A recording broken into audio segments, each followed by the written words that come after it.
रे तो कौन कंचा इंग्लिश जाक सब चोबई पकाउची। अरे आमे ओडिया माटी जन्म नेइचे, ओडिया कथा खाउचे, ओडिया स्कूल रे पाठ पढुचे, ओडिया कहबाकू कौन लाज लागुची। अरे मु तो ओडिया भारी तो बढ़िया सेठी पाई मो गर्व। अरे मु तो ओडिया भारी तो बढ़िया सेठी पाई मो गर्व। मो विद्या मंदिर सबुठु सुंदर 12 मासे 13 पर्व। मो विद्या मंदिर सबुठु सुंदर 12 मासे 13 पर्व। गाँर पखाल गाँर हाट, गाँ सांगसाथी संजरे भेट। अरे गाँर पखाल गाँर हाट, गाँ सांगसाथी संजरे भेट। गाँ नुहे तो स्वर्गपुर, ए ग्रामवासी को मोर 100 जुआर। गाँ नुहे तो स्वर्गपुर, ए ग्रामवासी को मोर 100 जुआर। गाँर आरिसा गाँर काकरा, गाँ दीपावली बड़ जातरा। गाँर आरिसा गाँर काकरा, गाँ दीपावली बड़ जातरा। एपट गाँरु धाई आसीची मु झरकुआली मो घर। एपट गाँरु धाई आसीची मु झरकुआली मो घर। समस्त दर्शक अभिभावक को मोर आंतरिक नमस्कार।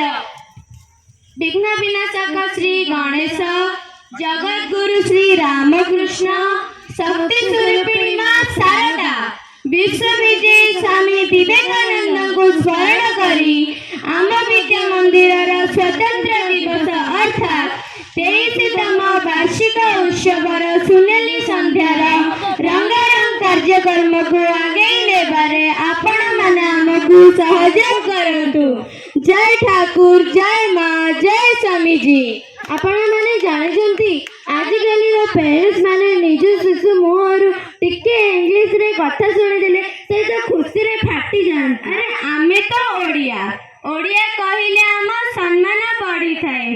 तेणु आम राज्य सरकार परा सबु विद्या मंदिर सबु ऑफिस रे ओडिया भाषा को बाध्यतामूलक कर देइछंती।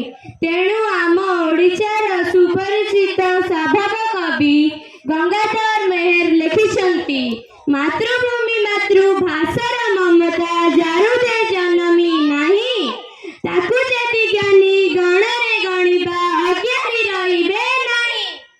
बापा माँ को मम्मी डैडी डाकी देले कौन से बेदर अशुद्धि हो जाउछि। अरे बेद अशुद्धि कथा नुह, बापा माँ हेउछंती आम जलंत ठाकुर। तेणु आमे भाबंती आमे बापा माँ को मम्मी डैडी डाकी देले बापा माँ बहुत खुशी हो जाती, किंतु से माने बुझंती नहीं सेथिरे ताको पिलामानकर बहुत ग्रामेटिकल मिस्टेक थाए। आपण माने जानिछंती आजिकालीर पेरेंट्स मान निजे शिशुंकर टिके इंग्लिश रे कथा सुनिबे देले से भाबंती ताको शिशु सबुठारे भल इंग्लिश कहे। आ सेपटे से बापा माँ को मम्मी डैडी डाकुना काहेकि। आ गोटे कथा जानिछ भौणी, एबे पर ओडिया घरर माँ माने निज शिशु मानकु मम्मी डैडी डाकिबा कथा सिखाउछंती। हेले कोन होइगला भौण? अरे तमे कोन इतिहास रे पढिना मिसर देशर पिरामिड भितरे थिबा मम्मी माने कोन मृत शरीर और डैडी माने हां सब। डैडी माने डेड बॉडी माने सब। आमे जानिछे मम्मी डैडी माने मृतदेह सब।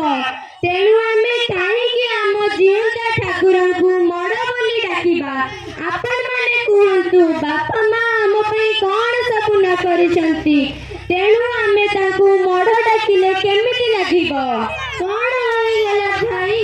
परिशेषरे तुमे एया बुझिल भौणी, आम विद्या मंदिर रे परा ओडिया भाषा रे पिला माने जेतिकी इंग्लिश हिंदी संस्कृत रे मध्य समान ज्ञान पाइछंती।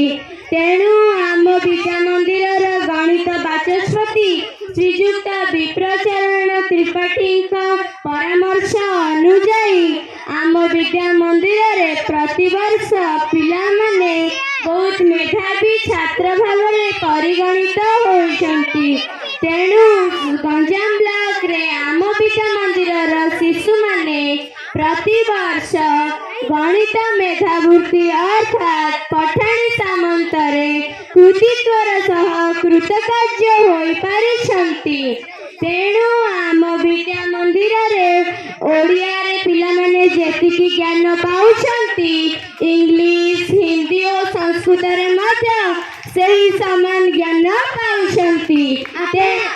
ଆପଣମାନେ ଜାଣିଛନ୍ତି ଏ ଗାଁ ମାଟିରେ ଗୋଟିଏ ଭଲ ବିଦ୍ୟାଳୟଟିଏ ତିଆରି କରିବା ପାଇଁ କେତେ ବୁଦ୍ଧିଜୀବୀ ଓ କେତେ ଅଭିଭାବକ ପ୍ରେରଣା ଯୋଗେ ଆମ ବଡ଼ ଗୁରୁଜୀ ଶ୍ରୀଯୁକ୍ତ ବଟକୃଷ୍ଣ ତ୍ରିପାଠୀ ଏହିପରିକା ଏକ ମଣିଷ ଗଢ଼ା କାରଖାନାଟିଏ ତିଆରି କରିପାରିଛନ୍ତି। ଆରେ ଭଉଣୀ ଟିକେ ରୁହ, ତମେ ଗୋଟିଏ କଥା ଛାଡ଼ି ଦଉଛ। ଆମ ବିଦ୍ୟା ମନ୍ଦିର ପରା ଏକ ବହୁତ ଭଲ ବିଦ୍ୟା ମନ୍ଦିର।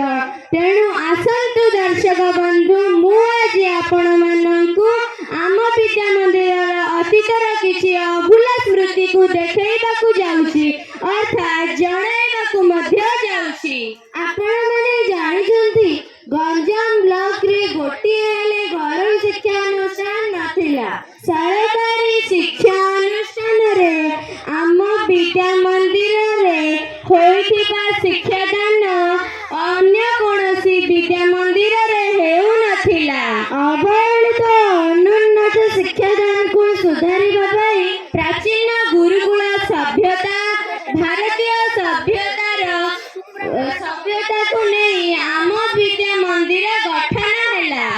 ଆପଣମାନେ ଜାଣିଛନ୍ତି ଆସନ ପ୍ରାଣାୟନ ଯୋଗାସନ ସହ 4ଟି ଭାଷା ଯଥା ଓଡ଼ିଆ, ଇଂରାଜୀ, ହିନ୍ଦୀ, ସଂସ୍କୃତ ମଧ୍ୟ ସମାନ ଭାବରେ ଶିକ୍ଷାଦାନ ଦିଆଯାଏ। ହସ, ଖେଳ, ଗପ, ନାଚ ଦ୍ୱାରା ଏକ ସରସ ସୁନ୍ଦର ବିଦ୍ୟା ମନ୍ଦିରଟିଏ ତିଆରି କରିବା ପାଇଁ ଆମ ବଡ଼ ଗୁରୁଜୀ ଶ୍ରୀଯୁକ୍ତ ବଟକୃଷ୍ଣ ତ୍ରିପାଠୀ ଓ ଆମ ବଡ଼ ଗୁରୁମା ଶ୍ରୀମତୀ ଅପରାଜିତା ରଥଙ୍କର ଅନେକ ପ୍ରଚେଷ୍ଟା ଓ ଆପ୍ରାଣ ଉଦ୍ଦେଶ୍ୟ ଦ୍ୱାରା ଆମର ଏହି ସରସ ସୁନ୍ଦର ଅନୁଷ୍ଠାନଟିଏ ପ୍ରତିଷ୍ଠା ହେଲା।